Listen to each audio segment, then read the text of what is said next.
Hello বন্ধুরা, আসসালামু আলাইকুম। নতুন একটি ভিডিওতে আপনাদেরকে ওয়েলকাম। বন্ধুরা, আজকে মাইক্রোসফট ওয়ার্ড নিয়ে আলোচনা করব। আমি একটা জায়গাতে ক্লাস নিয়েছিলাম, তো ওদেরকে আজকে বেসিক একটা ধারণা দিলাম। ভাবলাম যে ইউটিউবে অনেকেই বেসিক আছে যারা মাইক্রোসফট ওয়ার্ড সম্পর্কিত ততটা জানে না, তো সেই জন্য ভিডিওটা করতেছি। আপনারা দেখতে পাচ্ছেন আমার মাইক্রোসফট ওয়ার্ড ওপেন করা আছে। এখানে বোল্ড, আইটালিক, আন্ডারলাইন, কপি, কাট, পেস্ট এবং ফরম্যাট পেন্টার আছে। প্রত্যেকটা কাজ আমি দেখাবো। প্রথমত লেখাকে বোল্ড কীভাবে করবেন। বোল্ড মানে হচ্ছে একটু মোটা করা, ঠিক আছে?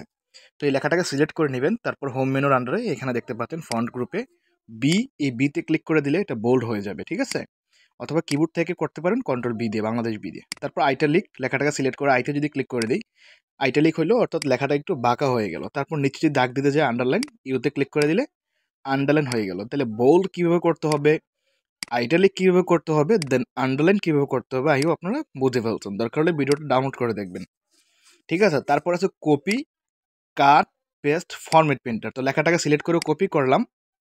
কপি করার পর এখান থেকে পেস্টে ক্লিক করে দেবো। এখান থেকে আমি পেস্ট করে দিলাম। দেখেন লেখাটা কপি হয়ে ওইখানেও আছে, এখানেও আছে। কপি মানে হচ্ছে দুই জায়গায় থাকবে। তারপর কাট।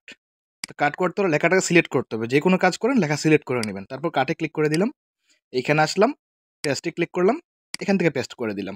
কাট হচ্ছে অন্য একটা জায়গাতে কাট হয়ে এখানে চলে আসবে, ওই জায়গাতে আর থাকবে না, ঠিক আছে? আপনি যেখানে পেস্ট করবেন ওইখানেই থাকবে। তারপর ফরম্যাট পেন্টার, ধরেন এই লেখাটাকে কালার করলাম, বোল্ড করলাম। এখন এখানে যে ফরম্যাটগুলো করছি আমি বাকি লেখাগুলোতে সেম ফরম্যাটটা চাচ্ছি। তাহলে লেখাটাকে সিলেক্ট করে নেবেন, দেন ফরম্যাট পেন্টার ডাবল ক্লিক করবেন। মাউসের কার্সার একটা পরিবর্তন আসছে, ব্রাশের মতো আসছে। এখন ড্র্যাগ করে টান দিন, দেখেন কালার চলে আসতেছে, দেখেন কালার চলে আসতেছে, দেন বোল্ডও হয়ে যাচ্ছে। এই ছিল ভিডিওটি। যদি ভিডিওটি ভালো লাগে চ্যানেলটি সাবস্ক্রাইব করবেন। ধন্যবাদ সবাইকে। আসসালামু আলাইকুম।